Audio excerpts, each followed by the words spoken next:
Hello, meus alunos queridos, como é que vocês estão? Eu espero que vocês estejam bem. Aqui nós estamos muito bem, estamos iniciando a Semana da Enfermagem, é o nosso dia, é o nosso mês e estamos aqui para fazer um conteúdo maravilhoso para que você tenha acesso de forma gratuita, aprenda, renove as lembranças para quem já passou por essa matéria de biossegurança e já saiba os passos da segurança do paciente. Se vocês prestarem atenção, eu escolhi o nosso cenário, acho que um dos cenários mais gostosos que a gente tem na escola, que é o nosso centro de simulação realística. Todo mundo gosta de vir para cá para fazer prática, estamos aonde? Na UTI e tal. É muito gostoso, muito empolgante. E é exatamente essa a função do professor. É empolgar vocês, é levar o conhecimento de forma dinâmica, de forma alegre, de forma descontraída, né? Para que vocês consigam aprender. Então, vamos embarcar comigo nessa aventura, vamos estudar juntos e vamos nos lembrar de quão maravilhoso é as etapas da segurança do paciente. É um setor, um marcador de qualidade que tem que estar presente em todos os hospitais, em todas as unidades de saúde. É um quadro que a gente tem que seguir à risca para poder avaliar esse paciente. Lembre-se, paciente... Para mim, às vezes é só mais um ser humano, mas é o pai de alguém, a mãe de alguém, o amor da vida de alguém. E é de responsabilidade do técnico, do enfermeiro, da equipe multiprofissional cuidar desse paciente da melhor forma. E como é que a gente vai fazer esse cuidado? Como é que a gente vai prestar esse cuidado? O primeiro passo é segurança do paciente, é identificação correta desse paciente. Como é que a gente vai identificar esse paciente? Através da pulseirinha, contendo o nome completo dele e CPF ou RG, de acordo com o protocolo do hospital. Por que eu preciso disso? Porque através dessa identidade eu vou ter segurança de estar administrando a medicação no paciente de forma segura ou encaminhando esse paciente para fazer um exame, para fazer uma cirurgia e sabendo que realmente é o paciente. Vamos imaginar? Vamos imaginar. Vamos imaginar que eu tenho aqui dois pacientes, tá? Leandro Silva de Santana, conhecido como Léo, faz o L, no leito 1. E no leito 2 eu tenho o paciente Leandro Silva de Santana, faz o L, Léo também. Como é que eu vou saber que esse Léo não é o mesmo de lá? Como é que eu vou saber identificar que a medicação desse aqui é um e daquele do leito 2 é outro? Através da pulseirinha de identificação. Ok? Então eu tenho que saber por quê, Imagine que ele seja alérgico e que o outro paciente não seja. Então ele não toma dipirona, mas na prescrição do Léo 2 tem dipirona. E aí eu vou e administro a dipirona, que é do Léo 2 no Léo 1. O que é que acontece? Esse paciente vai ter complicações. Esse paciente, inclusive, pode ter um choque anafilático, que é uma reação alérgica por conta da substância química contida na medicação que ele é alérgico. Então, gente, olha a importância de você saber o nome do paciente, você tá com o prontuário desse paciente, preparando a medicação, lembre de farmacologia. Então, eu tenho que... Senhor, bom dia, tudo bem? Como é o nome do senhor? Deixa o paciente achar que você tá ficando maluca? Não tem problema. Você está checando que é o paciente que você acha que é. O senhor tem alergia a X medicação? Ah, ele já tá aqui internado há um mês, cara. A gente fazendo medicação. Toda hora eu tenho que perguntar, toda hora você tem que perguntar. Ah, e se o paciente se negar, disser, eu não quero que você faça a minha medicação. Não quero mais tomar essa medicação hoje. Lembre que não é por força e nem por violência. Se o paciente está se negando a receber a medicação, você automaticamente vai voltar, vai checar no prontuário, vai bolar o horário que era para você administrar, que não administrou, e você vai dizer, paciente nega-se a receber medicamento de horário, tá? Respaldado. E passa a bola para a enfermeira, para que a enfermeira conduza da melhor forma. Se tiver necessidade, ela mesma administra, ou chama um familiar, tenta conversar com o paciente, para que a gente entenda o contexto, o porquê que ele não quer tomar a medicação. Às vezes é só um momento de birra, um momento de chateação, que ele tá ali internado há muito tempo, quer ir embora, entendeu? E aí ele termina extravasando dessa forma, se negando a realizar exames ou a receber qualquer cuidado da enfermagem ou cuidado médico. Então, o primeiro passo para a segurança do paciente é identificação do paciente usando a pulseirinha. O segundo é comunicação efetiva entre os profissionais. É necessário que a gente deixe tudo registrado em prontuário e que a gente também faça a passagem de plantão. Óbvio, eu preciso saber o que aconteceu nas 12 horas passadas com os meus amigos, né, que estavam aqui no plantão na UTI. Assim como se eu tiver de receber um resultado de exame, então o paciente fez o exame aqui em Salvador, mas aí a gente enviou para São Paulo, porque só lá em São Paulo eles vão conseguir fechar o diagnóstico dele, porque tem uma clínica, né, um laboratório, um químico mais punk, e só lá tá fechando o diagnóstico com essa suspeita patológica do paciente. Então a gente fez a coleta do exame aqui, mandou para São Paulo, e aí o laboratório de São Paulo liga pra gente para dar o resultado do laudo, além de mandar uma cópia para o prontuário do paciente, né, para o sistema hospitalar. Eles também ligam e falam pra gente o que é que aconteceu. E aí o que é que acontece? Eu estou escutando, eu recebi a ligação, eu estou escutando o resultado desse laudo, desse exame, e eu estou anotando o que o menino, né, o rapaz que está falando comigo, ou a moça que estiver falando comigo. Quando ele acabar de falar e eu acabar de escrever, eu vou repetir em voz alta, lento, pausado, para que ele confira se as informações batem do que ele falou para mim, do que eu escrevi. Então é importante que a gente faça essa troca de informação de forma segura. O terceiro passo, melhorar a prescrição médica e administração de forma segura de medicamentos.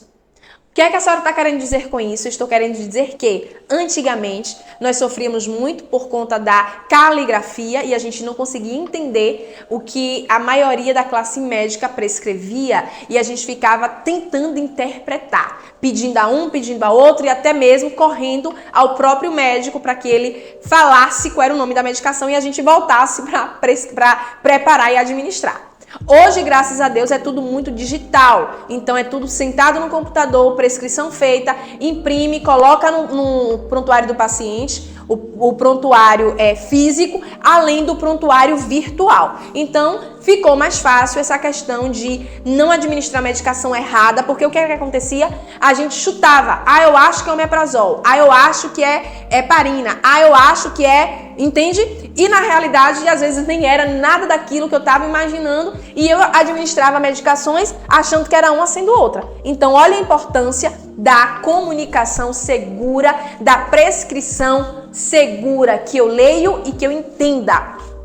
Uma outra coisa correta, que tem que ser feito de forma correta, é a administração da medicação certa. Gente, hoje nós temos 13 certos. 13 certos. Mas você pelo menos precisa saber o básico. O que seria o básico? Paciente certo, medicação certa, dose da medicação certa, hora certa e via de ADM certa. Vamos agora entender o porquê de cada um deles. Paciente certo, porque eu preciso saber se realmente essa medicação é para ele, se ele não tem alergia e tal. Tá? Paciente certo. Medicação certa. Lembre-se que a medicação de Chico nem sempre é de Francisco. A patologia de Chico nem sempre é de Francisco. Então, Chico tem que tomar a medicação de acordo com a patologia dele, para que ele se reabilite e receba logo alta e vá embora. E Francisco tem que receber a medicação dele, de acordo com a necessidade patológica dele. Então, paciente certo, medicação certa. Dose certa. Por que dose certa? Porque existem medicações que a gente faz o cálculo de acordo com a idade e peso do paciente. Então, se eu tenho, por exemplo, uma criança e eu vou fazer uma reanimação neonatal ou pediátrica, eu vou ter que pegar uma ampola de adrenalina e diluir para 9 ml de água ou de soro fisiológico, até melhor, porque a água destilada arde. soro fisiológico. Então, eu tenho 1 ml da ampola da adrenalina, mais 9 ml do soro.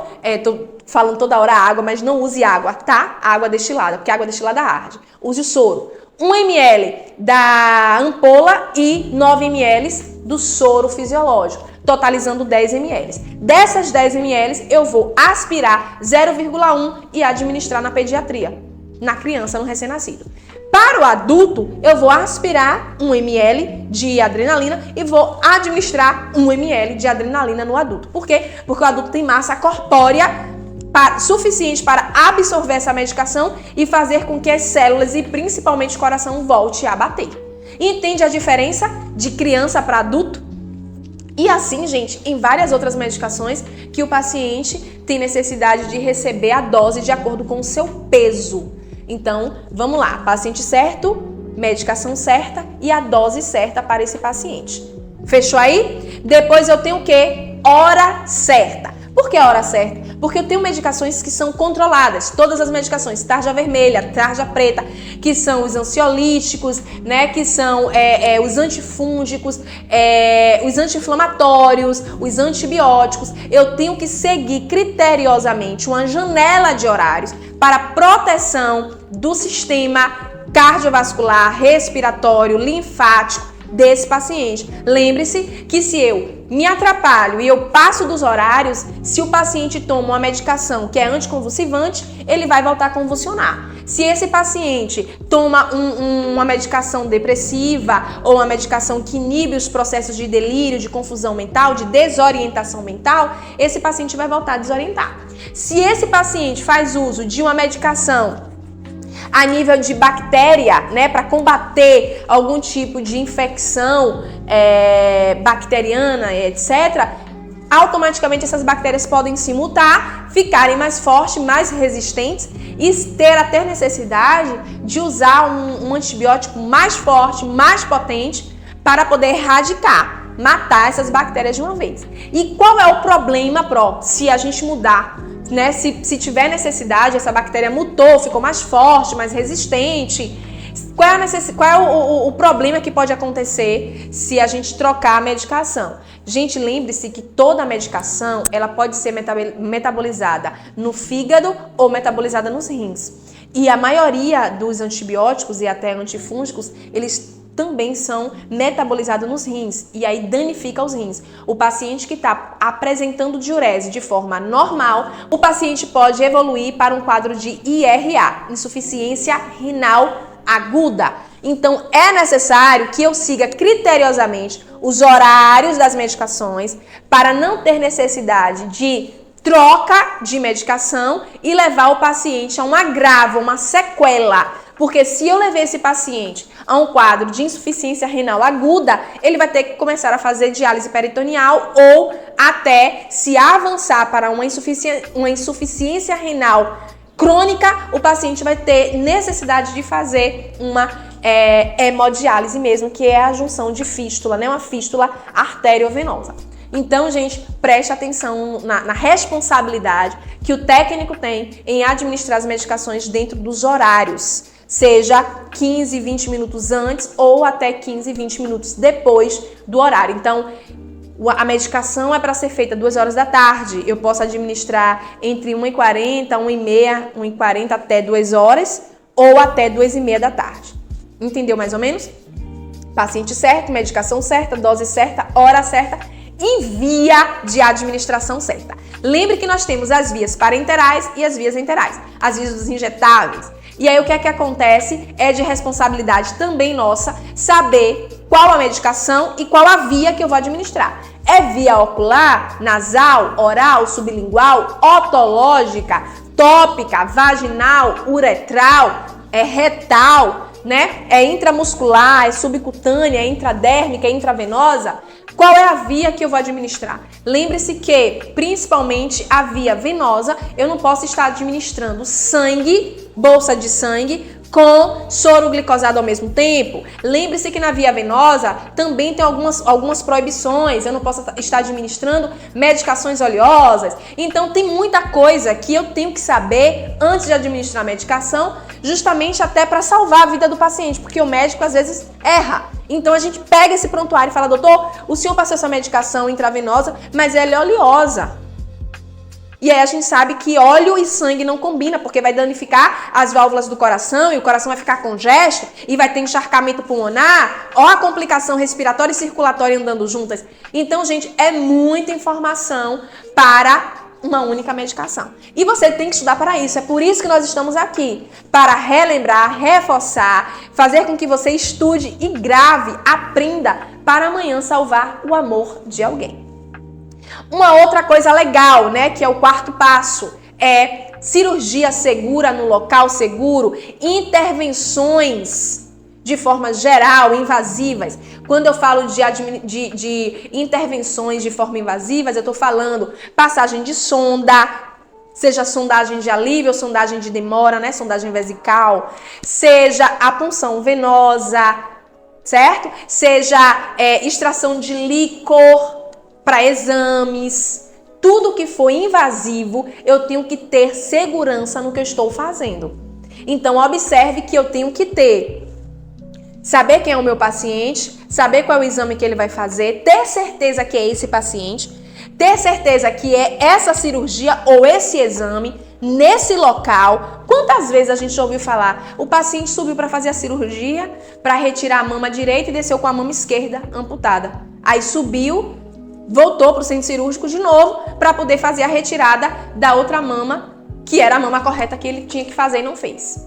Quantas vezes a gente já ouviu falar, né, que durante o processo cirúrgico para a retirada do feto, do bebê, esqueceram gás, esqueceram tesoura, esqueceram outros materiais cirúrgicos? Quantas vezes a gente já ouviu falar de pacientes que subiram para amputar a perna direita e desceu com a esquerda ou vice-versa? Tá? Inclusive aqui, uma aluna nossa perdeu o avô na realidade morreu de depressão, porque ele desenvolveu diabetes, tinha que subir para o centro cirúrgico para amputar uma perna, amputaram a perna boa e deixaram a perna que estava para ser amputada lá. Aí o médico depois desceu, pediu desculpa, não sei o que, levou ele para o centro cirúrgico, amputou a outra perna, quer dizer que ele ficou sem as duas pernas. E ele disse para a neta dele: eu vou morrer. Eu vou morrer. Não foi questão, gente, de meses. O avô dela foi a óbito. Então, olha a importância de você, técnico, você, enfermeiro, fazer o checklist no centro cirúrgico. E o checklist é cirurgião fulano presente, anestesia Beltrano presente, técnica fulana, instrumentadora fulana, enfermeira fulana, todo mundo dando presente. E ainda você lembra ele, pro anestesista: doutor, lembre que a paciente fulana de tal é alérgica a propofol, veja qual é o outro anestésico que o senhor vai administrar. Entende isso? Olha a importância. Assegurar que o campo cirúrgico foi colocado exatamente em cima do local da cirurgia que vai acontecer. Então você está com o prontuário do paciente ali, seja online ou seja o prontuário impresso, visualizando, checando que realmente está acontecendo o ato cirúrgico de forma correta. Acabou a cirurgia, o que a gente faz? Acabou a cirurgia, a gente vai contar quantas compressas. Acabou a cirurgia, a gente vai contar quantas compressas a gente utilizou para fazer a homeostasia. Porque se a gente utilizou 10 compressas, tem que estar do lado de fora as 10 compressas. Se tem 9 compressas do lado de fora, cadê a 10ª? Vamos procurar, inclusive, dentro do paciente.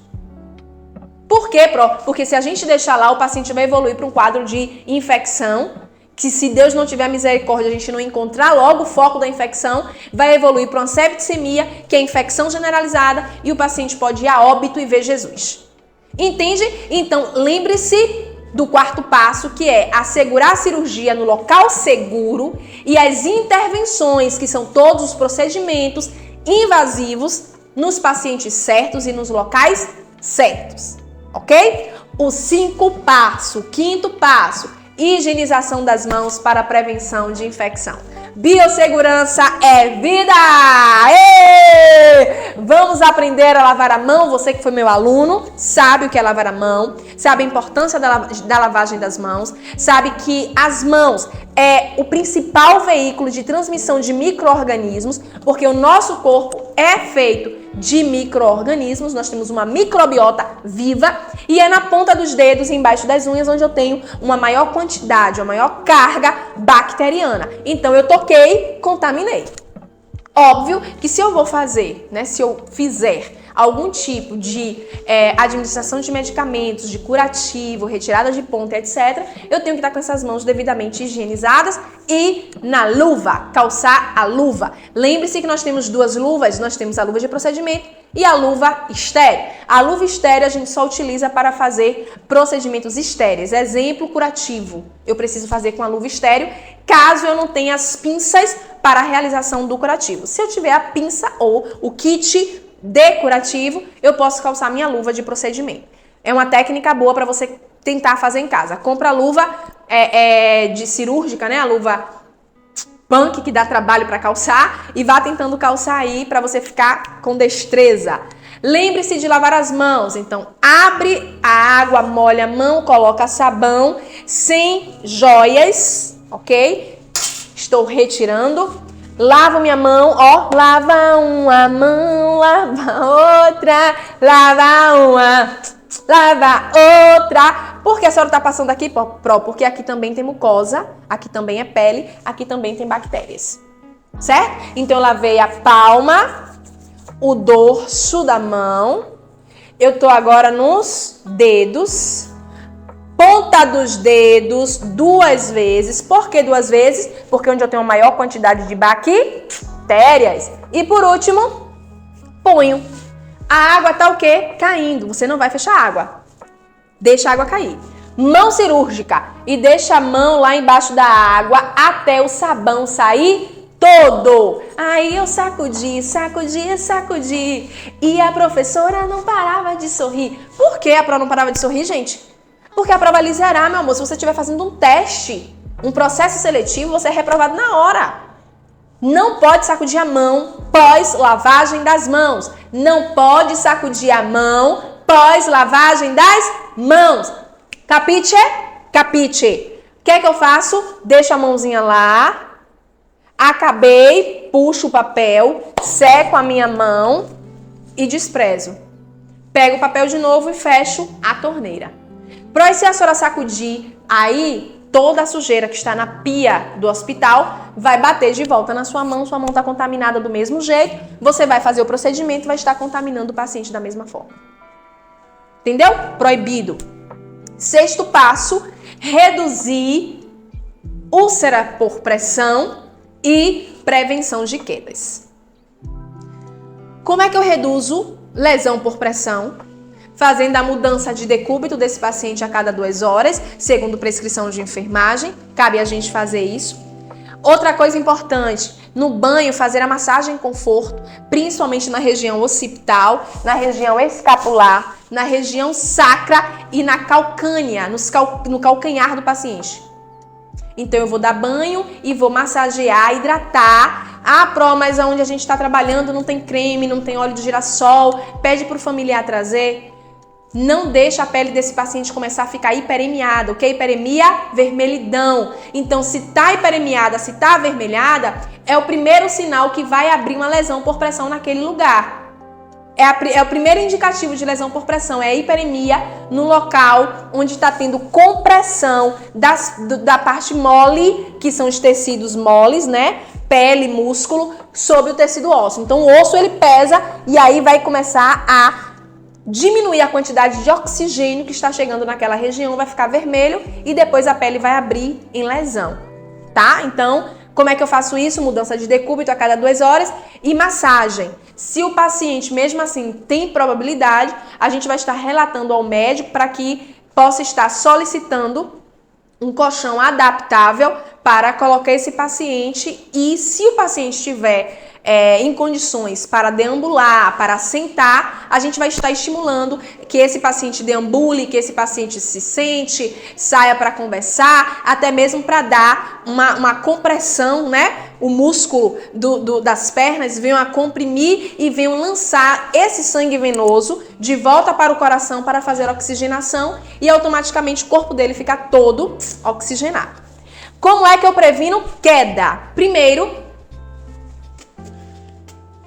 as grades do leito do meu paciente tem que estar alto, tá? Não existe essa possibilidade de eu ter um paciente idoso ou um paciente em estado de delírio ou uma criança com as grades baixas. Aqui eu tô pedindo para que ele se jogue e caia. Tá? Se eu tenho um paciente idoso com agitação mental, um paciente que tem um quadro, já apresenta alterações a nível neurológico, uma criança e etc., essas grades têm que estar aumentadas. Ó, pronto. Grades aumentadas. Mesmo com a grade aumentada, ele tá muito agitado, se batendo, querendo arrancar acesso. E aí a gente faz a primeira contenção verbal. Vamos praticar? Vamos praticar. Dona Joana, boa tarde, tudo bem? Dona Joana, a senhora está agitada, o que é que está acontecendo? Então, primeiro eu dou a oportunidade dela chorar, tá? Isso, gente, obviamente, se é um paciente lúcido, que está em sã consciência, que está verbalizando com coerência. Não é um paciente que está em um quadro de overdose, não é um paciente que está em um quadro de alteração psicológica, psicocognitiva, esquizofrênico e etc. Porque vai falar nada com nada.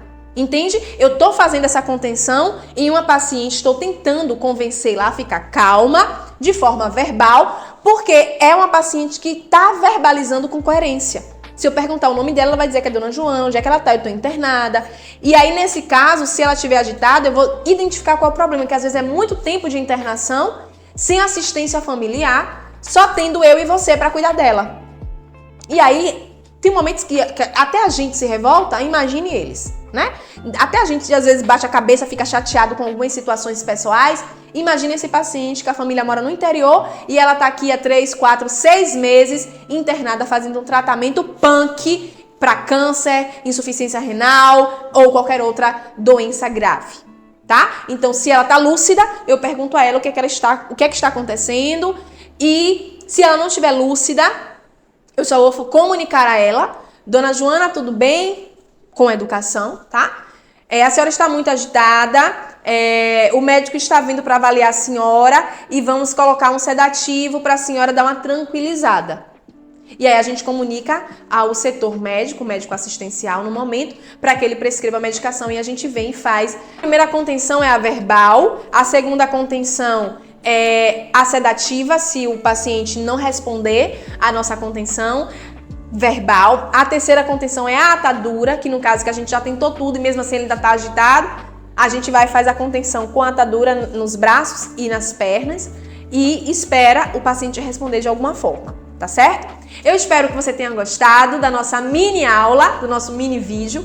Anote, falei alguns termos técnicos, eu sei que se você é meu aluno, você sabe deles, mas é bom relembrar.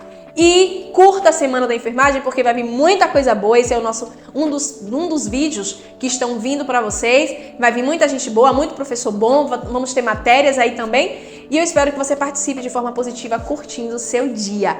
Feliz Dia do Enfermeiro. Feliz Dia do Técnico de Enfermagem. Feliz vida para nós que corremos atrás e lutamos tanto para que a vida das pessoas amadas e queridas por tantas outras pessoas sejam preservadas.